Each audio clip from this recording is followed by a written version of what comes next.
Welcome to Daily Dose Radio, a 5-minute devotional podcast studying the Psalms verse by verse. Broadcast from the ever-beautiful Sharonville, Ohio, on the sunny side of Cincinnati. Hey, welcome back to Daily Dose Radio. This is your home for organic Bible study. It's fresh, delicious, and artisanally made just for you. This week we've been looking at the last half, the second half of Psalm 10, and this brings to a conclusion this 4-part series in Psalm 9 and 10, which is this lovely acrostic poem that is created for us and gives us a very thorough, full definition of the wicked man, and also of God's judgment of him, and care for the afflicted. Now, I want you to notice today we're going to be looking at verse 18, and verse 18 stands alone, I think.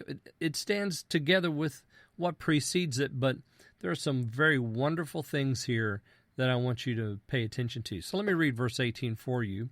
To judge the orphan and the crushed, so the men of the earth will no longer continue to cause trembling. Notice the to judge verb there, this infinitive, kind of falls right in line with what we've had in verse 16, in verse 17, because the Lord is king forever. What do kings do? He's going to judge. He will incline to the afflicted. He will hear their cry. He's going to incline his ear so that, and then we have this conclusion, therefore, or the preposition here is to, in order that, we could also say perhaps, in order that the orphan and the crushed might be judged. That is, that there might be a judgment on their behalf. Not that they are being judged, but that a judgment is being rendered for them. Let's ask a question. Very important question. Why are there orphans? Well, there are orphans because if we go back into verse 9 and verse 8, we find out that the wicked man hangs out in the villages, and what does he do? He kills the innocent. And what if the innocent have children? Well, they're orphans there, aren't they? And we find that God is the help of the orphan, so immediately the wicked man has set himself against the ordinances of God, created a situation in which God is going to render a judgment on behalf of those innocent children that have been left in this life because the wicked man took the life of their parents. And now these orphans are going to be judged. That is, their judgment is coming. It's not a judgment on them. It's a judgment rendered for them against the wicked. And as said all along, the wicked man should be trembling because God is king forever, sits on his throne, and you better look out because sin is going to be judged. He is going to render judgment on behalf of the orphan and the crushed. Very unique word here. Those that have been crushed under the heel of these strong ones that tear down the tower, the lion that crouches in the grass, the thief that hides in the lurking places and kills and murders the innocent. Those people have crushed the innocent.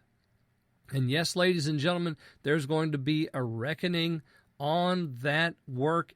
The wicked man will not get away with it. Judgment is coming, and the innocent and the orphan, the crushed and the oppressed are going to cry out. God is going to hear, and one day they will stand judged before him. Well, I'm certain that they're going to find judgment in this life, but in the next, it's not going to be good. Have you thought about the next life recently? Have you considered where you're going to stand in the next life? Have you thought about your eternal future? Because there is one, there is a day coming in which you will no longer live in this flesh. And in that day, you will stand before God. And either you will be judged and sent to hell, or you will be judgment that is will be rendered on your behalf, and you will go with the saints. Which will it be for you? And the deciding factor is, what have you done with the Lord Jesus Christ?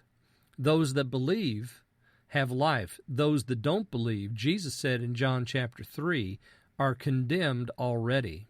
He will judge the orphan and the wicked so that the men of the earth will no longer to continue to cause trembling. Join me again next week. We'll look at Psalm 11, on Daily Dose Radio. Thanks for listening to Daily Dose Radio. I'm David Smith.